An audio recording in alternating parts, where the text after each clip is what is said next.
Avez-vous déjà été submergé par un sentiment d'attachement si intense qu'il semblait créer plus de limitations que de liens véritables? Beaucoup d'entre nous vivons des moments où les émotions nous contrôlent plus que nous ne les gérons. Cependant, je suis ici pour partager une perspective encourageante. Il est tout à fait possible de se mouvoir vers le changement.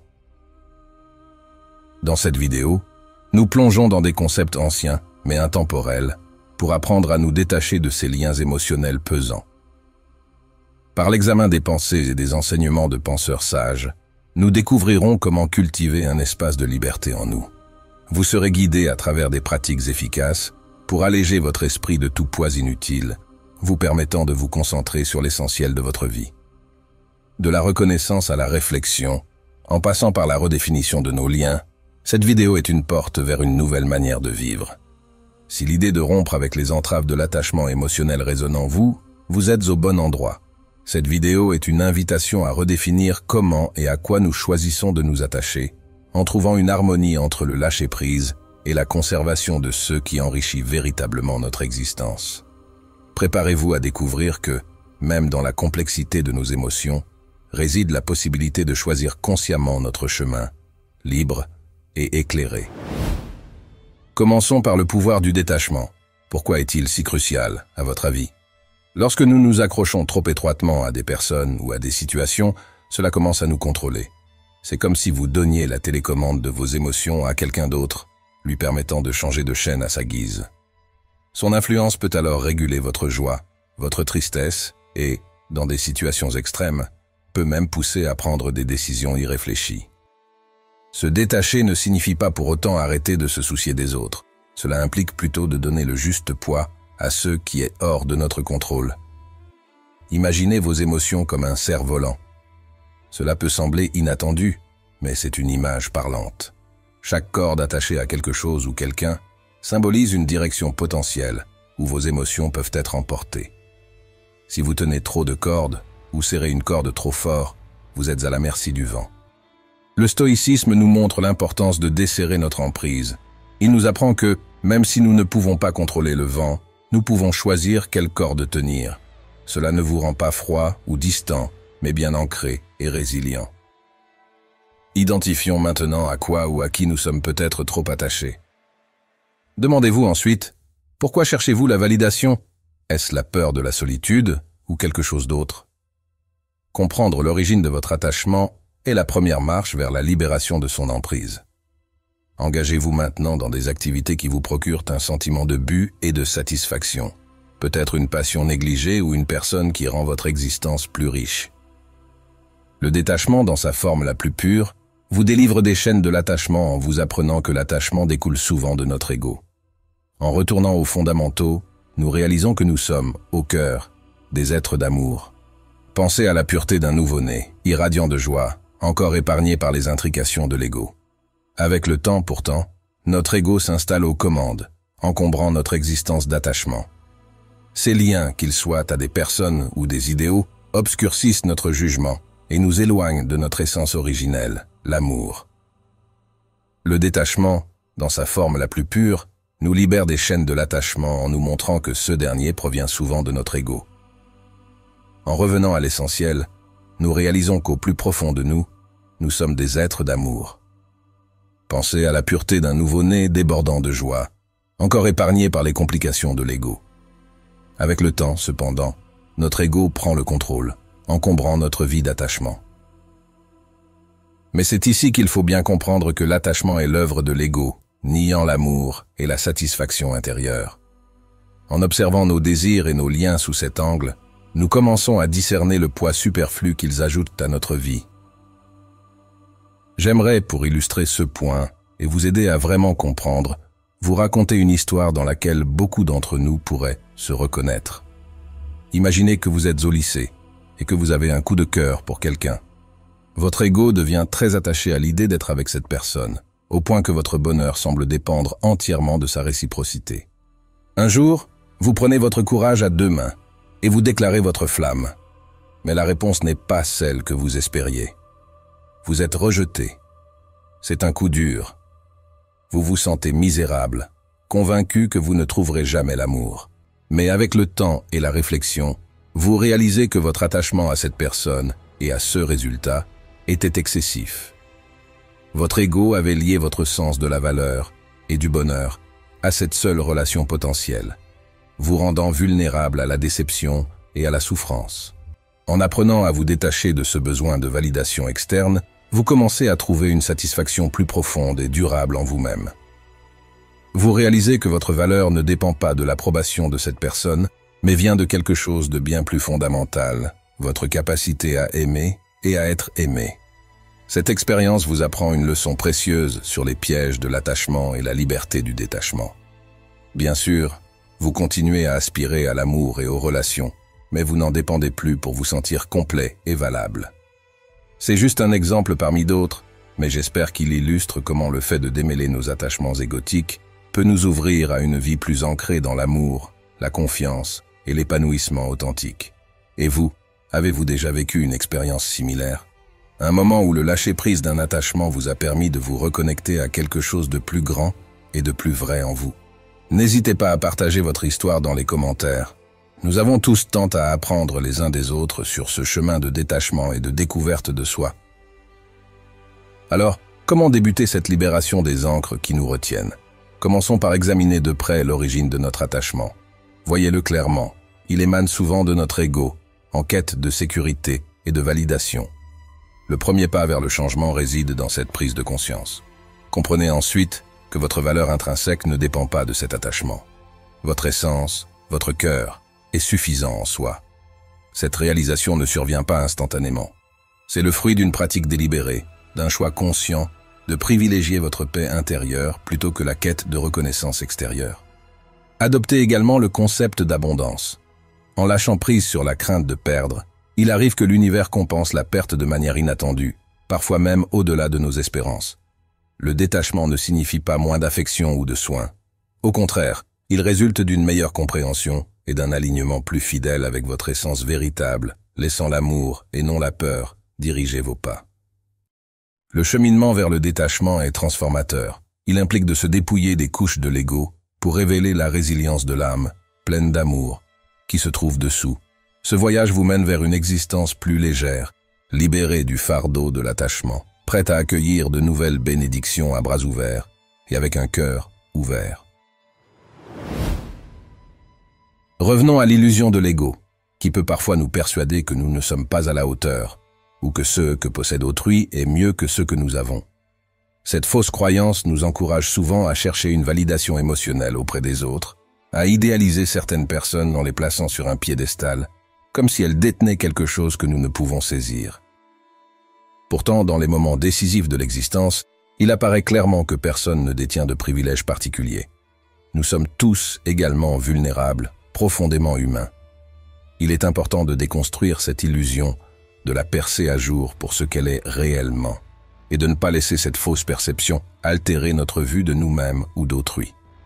Sur le sujet de la confiance en soi et de la guérison intérieure, souvenez-vous que vous êtes exceptionnel, spécial et unique. Non pas par ego ou par prétention, mais par une vérité fondamentale. Il n'y a personne d'autre exactement comme vous dans cet univers. Votre combinaison unique de talents, d'expériences, de perspectives et de qualités vous rend irremplaçable. Reconnaître et embrasser cette unicité n'est pas une question de vanité, mais d'authentique appréciation de soi. C'est la base d'une véritable confiance en soi, qui ne dépend pas de la validation externe ou de la comparaison avec les autres. Développer une saine estime de soi et prendre soin de son enfant intérieur est une pratique bénéfique. Cela ne veut toutefois pas dire que nous devons nous percevoir comme supérieurs aux autres ou nous détacher du tissu collectif de l'humanité. Au contraire, cela signifie reconnaître que, bien que nos chemins soient distincts, aucun n'est supérieur aux autres. Chaque histoire est un fil unique dans l'immense tapisserie de la vie, chaque fil ayant une importance équivalente. Lorsque vous réalisez que vous êtes unique, vous commencez à comprendre que votre valeur est intrinsèque. Elle ne dépend pas de vos réalisations, de votre apparence ou de votre statut. Elle est inhérente à votre être même. Cette compréhension peut être profondément libératrice et guérissante. Elle vous permet de vous accepter et de vous aimer inconditionnellement, avec toutes vos forces et vos faiblesses. Elle vous donne la permission d'être imparfait, tout en aspirant à grandir et à évoluer. Alors, je vous invite à prendre un moment pour vraiment intégrer cette vérité. Répétez après moi, « Je suis unique ». Dites-le à haute voix ou écrivez-le dans les commentaires ci-dessous. Laissez cette affirmation s'ancrer en vous, non comme une vantardise égoïste, mais comme une profonde reconnaissance de votre valeur intrinsèque. Je suis unique.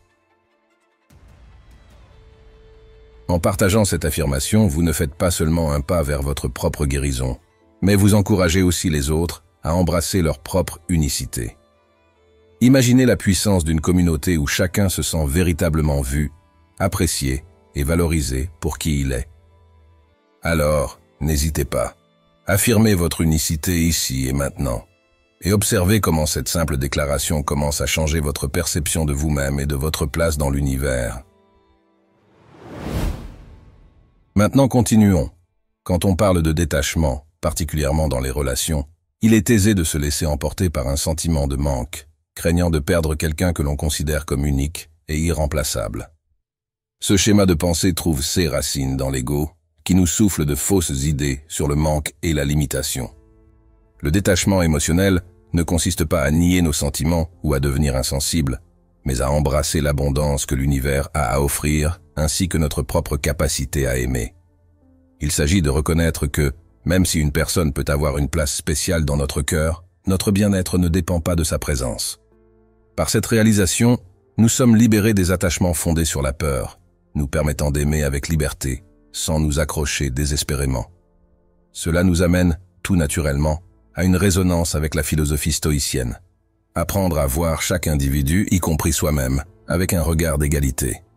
Tous ceux que nous rencontrons, tous ceux que nous aimons, et même ceux que nous pourrions perdre, ont un rôle à jouer dans notre vie, comme nous avons un rôle dans la leur. Cependant, comprendre qu'aucun rôle n'est absolument crucial, favorise en nous une profonde résilience émotionnelle, nous préparant à affronter les incertitudes de la vie avec grâce. Comme pour ceux qui suivent cette chaîne depuis un moment, vous savez que les stoïciens nous montrent l'importance de nous concentrer sur ce que nous pouvons contrôler, nos perceptions, nos actions et notre capacité de décision.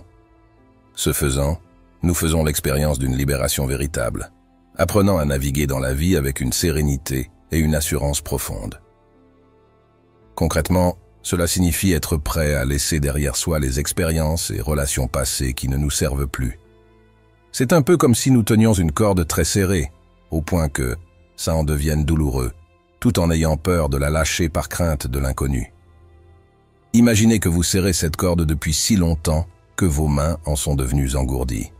Vous avez presque oublié ce que ça fait de vivre sans cette tension constante. Peut-être que cette corde représente une relation toxique, un emploi insatisfaisant ou une croyance limitante sur vous-même. Votre ego vous dit que vous avez besoin de cette corde, que sans elle vous seriez perdu. Mais en réalité, cette corde vous retient. Elle vous empêche d'être libre, d'explorer de nouvelles possibilités, d'être pleinement vous-même. Lâcher prise peut sembler effrayant au début. Après tout, cette corde est devenue une partie familière de votre vie, même si elle vous fait souffrir. Mais imaginez un instant le soulagement, la liberté que vous ressentiriez en desserrant finalement votre emprise. Oui, il y aurait une période d'ajustement. Vos mains seraient peut-être un peu engourdies au début, déshabituées à cette nouvelle liberté. Mais peu à peu, vous réapprendriez à vivre sans cette tension, à vous faire confiance sans cette fausse béquille. C'est ça le processus de détachement. C'est lâcher ces cordes qui nous maintiennent liés à des schémas malsains, à des attentes irréalistes, à des versions limitées de nous-mêmes. C'est faire confiance au fait que même sans ces cordes, nous ne sommes pas perdus. Au contraire, nous sommes enfin libres d'être qui nous sommes vraiment. Le détachement demande du courage, de la patience et de la compassion envers soi-même. Mais les récompenses en valent la peine. Une vie vécue avec plus d'authenticité, de paix et de résilience. Alors peut-être pouvez-vous prendre un moment pour réfléchir. Quelles sont les cordes que vous serrez si fort qu'elles vous font mal? Qu'est-ce qui vous empêche de les lâcher? Et que pourriez-vous découvrir sur vous-même et sur la vie si vous étiez prête à desserrer votre emprise, même juste un peu? Rappelez-vous, vous n'êtes pas seul dans ce processus. Nous sommes tous en train d'apprendre à lâcher prise, à faire confiance, à embrasser l'inconnu. Et c'est en partageant nos expériences et en nous soutenant mutuellement que nous trouvons la force de continuer. Alors n'hésitez pas à partager vos réflexions, ou vos expériences de détachement dans les commentaires. Votre histoire pourrait être la lumière dont quelqu'un d'autre a besoin pour trouver le courage de lâcher prise à son tour. Une fois que j'ai cessé de me perdre dans les récits d'autrui et commencé à vivre ma propre vie, la peur a perdu son emprise sur moi. Ne pas connaître chaque détail de la vie de quelqu'un d'autre ne signifie pas que vous manquez quelque chose dans votre propre existence. Au contraire, cela signifie que vous êtes pleinement présent dans votre vie, créant des moments mémorables qui vous appartiennent. Il est facile de s'attacher à une fausse image du bonheur, surtout dans notre monde interconnecté où nous sommes constamment exposés aux versions soigneusement élaborées de la vie des autres. Voir les gens afficher leur vie parfaite sur les réseaux sociaux peut susciter la crainte de prendre du retard ou de ne jamais avoir ce qu'ils semblent posséder. Cette peur peut rendre le lâcher-prise très difficile.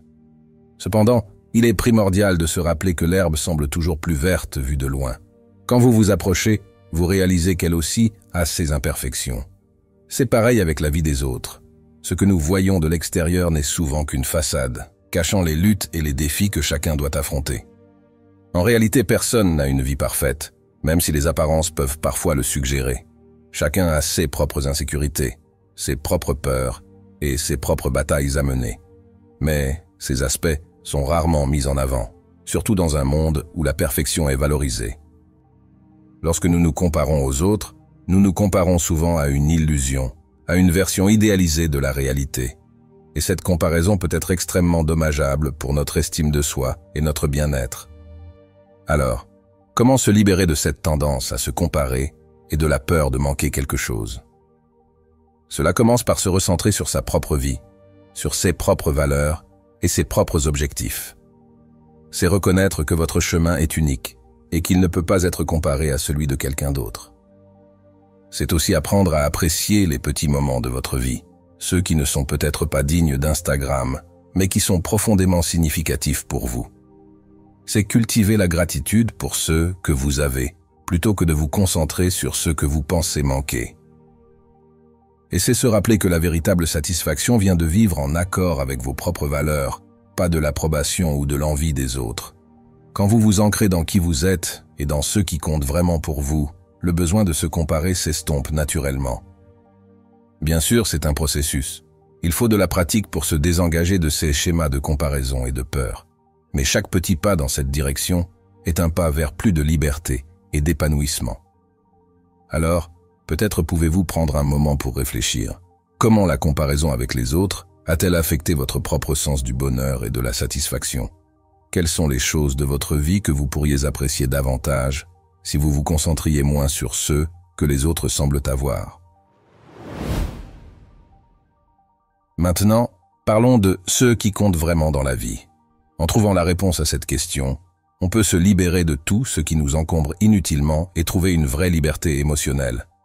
C'est super important quand on essaie de prendre ses distances avec quelqu'un, et c'est une idée clé dans la philosophie stoïcienne. Attention, il ne s'agit pas de couper froidement les ponts, mais plutôt de réaliser que notre relation la plus importante, c'est celle qu'on a avec nous-mêmes.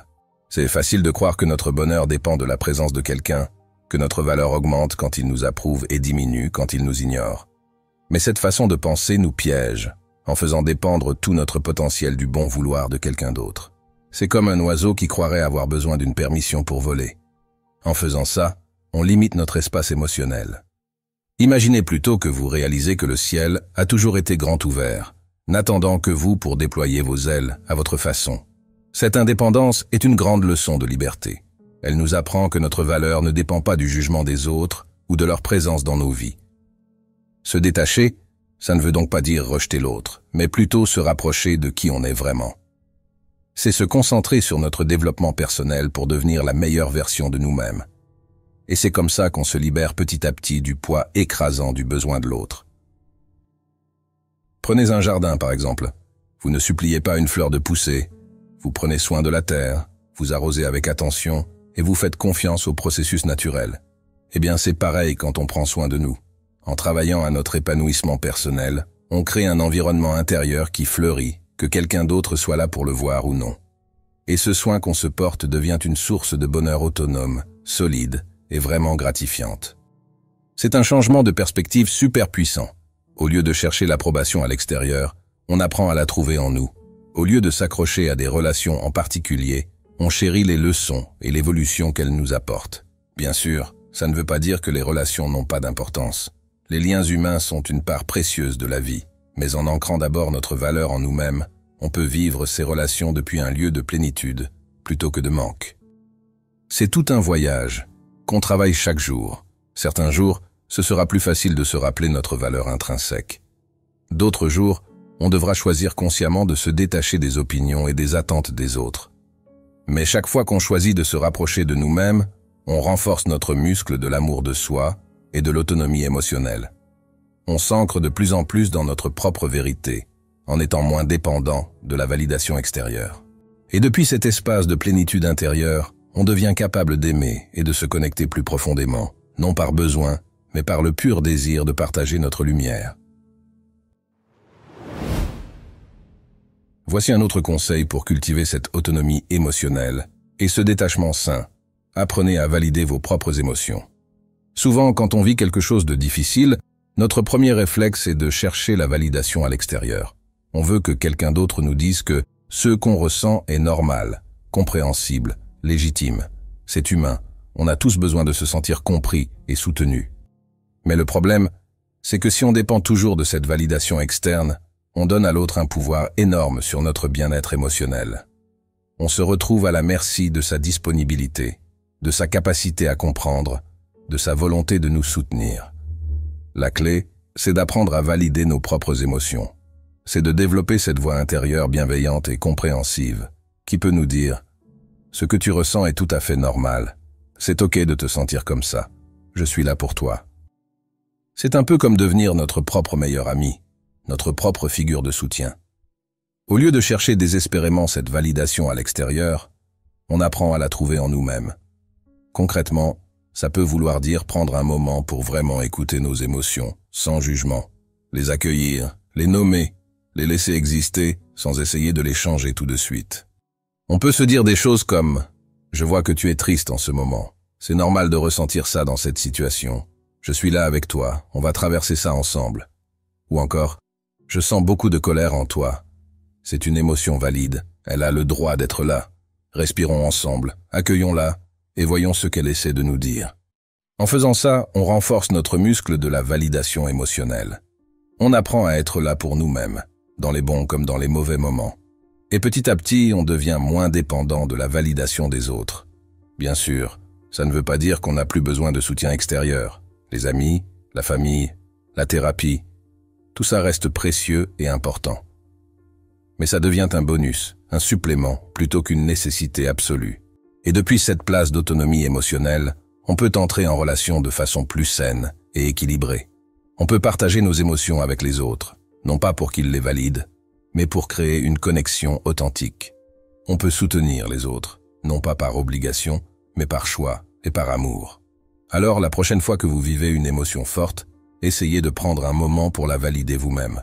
Soyez votre propre meilleur ami, votre propre source de soutien. Et observez comment cette pratique, avec le temps, vous aide à vous détacher des attentes et des jugements extérieurs. Rappelez-vous, vos émotions sont valides et importantes, simplement parce qu'elles sont les vôtres. Vous avez le droit de les ressentir, de les écouter, de les honorer. Et chaque fois que vous le faites, vous renforcez votre autonomie émotionnelle. Apprenez à vous pardonner. On est souvent notre propre critique le plus sévère. Quand on fait une erreur, quand on n'est pas à la hauteur de nos propres attentes, on peut être vraiment dur avec nous-mêmes. On se juge, on se blâme, on ressasse nos échecs. Mais cette dureté envers nous-mêmes ne fait que renforcer notre dépendance à l'approbation extérieure. Si on n'arrive pas à s'accepter et à se pardonner, on cherche désespérément quelqu'un d'autre pour le faire à notre place. Le pardon de soi, c'est donc une clé essentielle pour le détachement émotionnel. C'est apprendre à se traiter avec la même compassion et la même compréhension qu'on offrirait à un ami proche.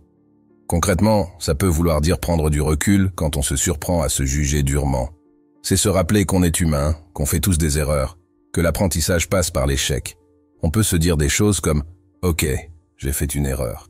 C'est normal, ça arrive à tout le monde. Qu'est-ce que je peux apprendre de cette situation pour faire mieux la prochaine fois ?» Ou encore « Je vois que je suis en train de me juger très durement. Mais est-ce que je parlerai comme ça à un ami ? Non, alors pourquoi je me traite comme ça?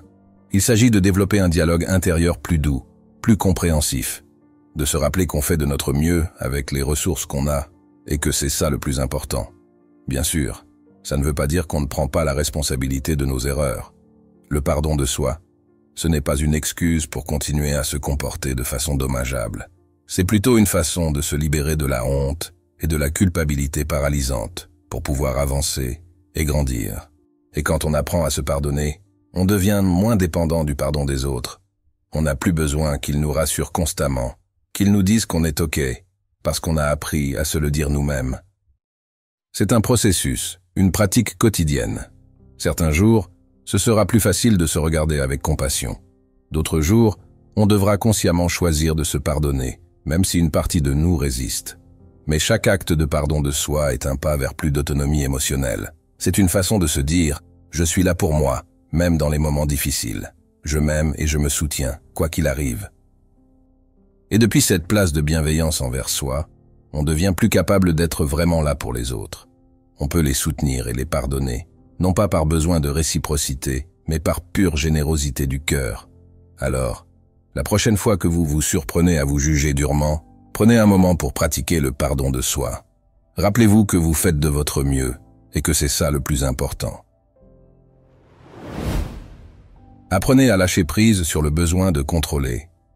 Une des plus grandes sources d'attachement émotionnel malsain est notre désir compulsif de tout contrôler. On veut contrôler les situations, les gens, les événements, pour nous rassurer, nous sentir en sécurité. Mais cette quête illusoire de maîtrise totale ne fait que nous enchaîner davantage à nos peurs et nos angoisses. Car au final, combien de choses dans la vie échappent réellement à notre emprise? Le détachement émotionnel sain passe par l'acceptation que l'univers suit son cours selon des lois qui dépassent notre entendement limité. Que certains imprévus, certains changements, certains aspects des autres nous échapperont toujours. Bien sûr, il est naturel d'exercer un certain contrôle dans nos sphères d'influence directe, mais vouloir tout diriger, des plus grandes aux plus petites choses, est une voie sans issue qui ne mène qu'à la frustration et l'épuisement. Alors apprenons à reconnaître quand nous entrons dans ces schémas de besoins excessifs de contrôle. Identifions ces situations qui déclenchent en nous l'urgence de tout maîtriser pour nous protéger d'une potentielle menace. Prenons alors une pause, une respiration profonde. Questionnons-nous, est-ce que je peux réellement contrôler cette chose au-delà d'un certain point? Ou bien, est-ce que je me crée inutilement du stress en essayant de forcer ce qui doit suivre son cours naturel? Rappelons-nous que le contrôle absolu est une illusion, et que souvent, le meilleur contrôle est d'accepter de lâcher prise sur ceux qui nous échappent. Lâcher prise, ce n'est pas démissionner ou abandonner. C'est se faire confiance pour naviguer au mieux à travers les inévitables imprévus de l'existence, au lieu de se raidir désespérément en voulant tout prévoir. C'est aussi faire confiance au flux de la vie, à ce courant sous-jacent qui sait où il va, même quand notre compréhension limitée ne peut tout saisir. Alors quand vous vous surprenez à vouloir tout régler, tout organiser, tout cadrer dans un ordre strict, souvenez-vous de respirer. Souvenez-vous que c'est la souplesse du roseau qui lui permet de plier sans rompre sous les vents changeants. Identifiez ce que vous pouvez réellement influencer de manière constructive et lâchez le reste dans un esprit d'ouverture et de confiance. Car c'est dans cet abandon du contrôle illusoire que se trouve la liberté intérieure. À chaque fois que vous arriverez à lâcher prise ainsi, vous vous détacherez un peu plus de vos angoisses. Vous apprendrez à vivre dans la paix au lieu de cette tension perpétuelle à vouloir tout maîtriser. Le détachement passe par accepter que des pans entiers de l'existence nous dépasseront toujours. Mais en arrêtant de résister à ce mystère insaisissable, on peut embrasser la vie dans toute sa diversité, sans se laisser enfermer par nos propres certitudes rigides. Alors pratiquons ce lâcher-prise, jour après jour, et laissons la magie de l'univers nous porter, au lieu de ramer sans fin contre son courant, avec l'illusion qu'on pourra un jour tout contrôler. C'est dans cet abandon que se trouve la vraie paix. Ne vous identifiez pas à vos émotions. On a tous tendance à trop s'accrocher à nos émotions du moment. Quand on est fâché, triste ou anxieux, on a l'impression que ce sentiment va durer toujours. On s'y agrippe, on le rumine sans cesse. Mais nos émotions sont comme les vagues de l'océan. Elles montent et elles redescendent. Se laisser submerger par chaque vague émotionnelle revient à se noyer dans un cycle sans fin d'attachement et de souffrance. Le détachement émotionnel sain, c'est réaliser qu'on n'est pas nos émotions. Elles vont et viennent, mais notre être essentiel demeure le même en dessous, comme le ciel derrière les nuages, immuable. Concrètement, ça peut vouloir dire par exemple ne pas trop réagir quand une colère ou une tristesse nous submerge. Observer cette émotion avec un peu de distance, en se disant « Tiens, voilà cette vieille sensation familière, elle est temporaire, elle passera ». Au lieu de s'identifier totalement à l'émotion et de s'y complaire, on apprend ainsi à laisser défiler ses humeurs comme des visiteuses de passage, sans s'y accrocher. Bien sûr, il ne s'agit pas non plus de les nier ou les refouler. Les émotions sont des messagers importants qu'il faut écouter et honorer, mais sans pour autant se laisser posséder par elles. On peut ressentir pleinement sa peine, sa joie ou sa peur, tout en gardant la conscience qu'elles n'épuisent pas ceux que nous sommes dans notre totalité. Ce sont juste des expériences humaines temporaires à traverser. Avec la pratique, on apprendra à observer le flot constant des émotions monter et redescendre, sans s'y noyer, ni s'y cramponner avec désespoir. On pourra vivre ces vagues avec beaucoup plus de légèreté. Car très souvent, c'est justement notre résistance aux émotions négatives et notre avidité pour les positives qui les font persister et nous fait souffrir. Plus on lutte, plus on nourrit l'attachement. Alors la prochaine fois qu'une forte émotion vous submerge, essayez simplement de l'accueillir avec une respiration consciente. Dites-vous, je vois que tu es là, tristesse, colère, peur. Je te sens, mais je ne m'identifie pas à toi. Tu finiras par passer comme tout le reste. Et laissez-la cheminer naturellement, sans vous y accrocher ni la rejeter. Contentez-vous d'être le témoin curieux et aimant de votre expérience du moment. Au fil du temps, vous découvrirez la liberté et la paix qui viennent du détachement émotionnel. Vous n'aurez plus besoin de fuir ou de vous battre contre vos humeurs, car vous saurez qu'aucune n'a de prise définitive sur vous. Votre vie s'apparentera à une vaste et profonde rivière, où les émotions ne sont que des reflets passagers à la surface, magnifiques ou troublés, mais toujours changeants. Imperturbables, vous apprendrez à les laisser fluer, enracinés dans la plénitude de ce que vous êtes réellement. Soyez présent à l'instant présent. Une des clés pour cultiver le détachement est de rester ancré dans le moment présent. Quand notre esprit s'égare dans le passé ou le futur, c'est là qu'il s'accroche et souffre inutilement. On rumine les regrets, les rancunes et les peurs liées au passé. Ou bien on stresse en projetant des scénarios imaginaires sur l'avenir. Mais ni le passé ni le futur n'existent vraiment. Seul l'instant présent est réel. Pour se détacher, il faut donc apprendre à ramener constamment notre attention sur l'ici et maintenant. Sentir les sensations de notre corps, observer ceux qui nous entourent avec un esprit frais et curieux. Quand on est vraiment présent au moment actuel, on réalise qu'il n'y a rien à fuir, rien à ruminer ou à angoisser. Tout est simplement comme ça dans l'immédiateté de l'expérience. Bien sûr, l'esprit a tendance à se perdre sans cesse dans son petit monde de pensées et d'émotions.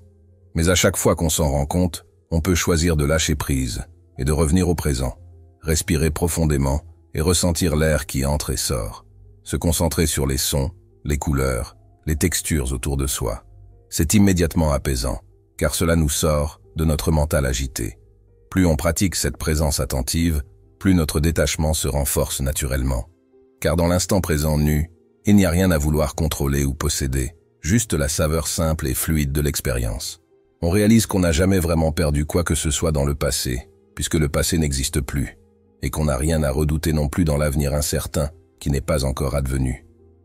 Tout ce qu'il y a, c'est ce moment de conscience vivante, suffisante en lui-même.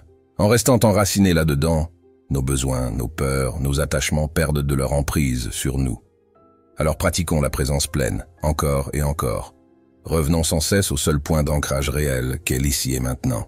Et découvrons la plénitude simple mais profonde qui émane de cette lucidité enracinée dans l'instant. Car c'est seulement depuis cette base immuable qu'on peut véritablement accueillir la vie dans tous ses changements et laisser couler ses rêves et ses mirages sans s'y accrocher ni les fuir. Et merci d'avoir écouté Sagesse Stoïcienne. Si vous êtes nouveau ici, je vous encourage à vous abonner.